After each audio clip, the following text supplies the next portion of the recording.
जैसे जैसे इस क्षेत्र में विकास होगा वैसे वैसे आप सबके लिए चीजें और आसान होती जाएंगी। यह क्षेत्र पाकिस्तान बॉर्डर के पास है, इसलिए बहुत ज्यादा कंफर्ट जोन में तो कभी नहीं आया जा सकता। हमें अलर्ट रहना ही होगा। ऑपरेशन सिंदूर के दौरान पाकिस्तान को ठीक ठाक डोज दे दिया गया है।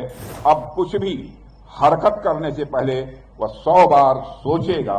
अगर पाकिस्तान ने दोबारा कोई हरकत किया तो उसका परिणाम क्या होगा, यह पाकिस्तान को भी अच्छी तरह से पता है। आज हम सब जिस स्थान पर यहां एकत्र हुए हैं, यह पूरा क्षेत्र अपने आप में कितना महत्वपूर्ण है कि आप सबको बतलाने की आवश्यकता नहीं है। बॉर्डर एरिया होने के कारण यह रीजन सेंसिटिव भी है। बीते कुछ वर्षों में सरकार ने बहुत ही बड़े स्तर पर बॉर्डर एरिया में डेवलपमेंट एक्टिविटीज को भी प्रारंभ किया है। अब जैसे जैसे इस क्षेत्र में विकास होगा वैसे वैसे आप सबके लिए चीजें और आसान होती जाएंगी। एक और बात, यह क्षेत्र पाकिस्तान बॉर्डर के पास है, इसलिए बहुत ज्यादा कंफर्ट जोन में तो कभी नहीं आया जा सकता। हमें अलर्ट रहना ही होगा।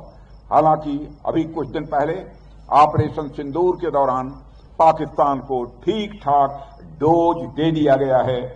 अब कुछ भी हरकत करने से पहले वह 100 बार सोचेगा, और अगर पाकिस्तान ने दोबारा कोई हरकत किया तो उसका परिणाम क्या होगा, यह पाकिस्तान को भी अच्छी तरह से पता है। क्योंकि ऑपरेशन सिंदूर साथियों अभी खत्म नहीं हुआ है, उसे सिर्फ स्थगित किया गया है।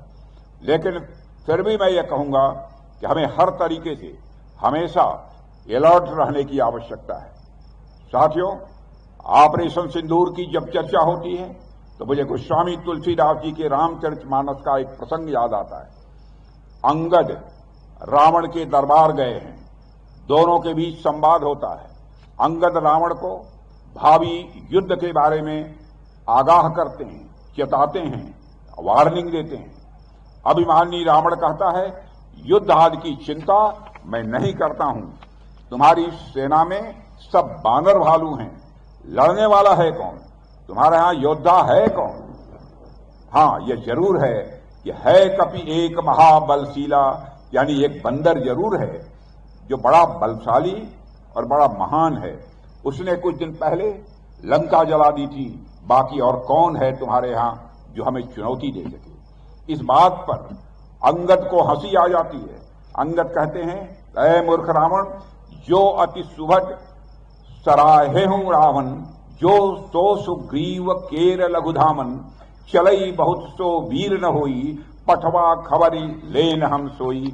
यानी हे रावण, जिसको तुम बहुत वीर और बलशाली कह रहे हो, वे तो कोई वीर नहीं हैं।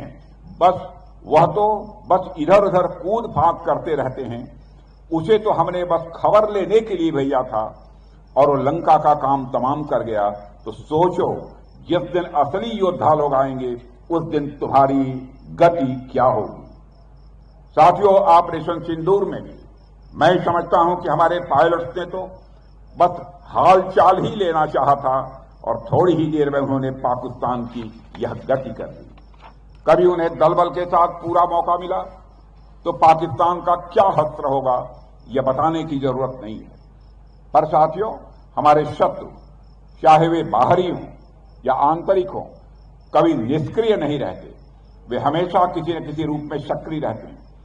ऐसे में हमें उनकी गतिविधियों पर लगातार पैनी नजर बनाकर रखनी ही होगी तथा उसके अनुसार उचित और प्रभावी कदम भी उठाने होंगे।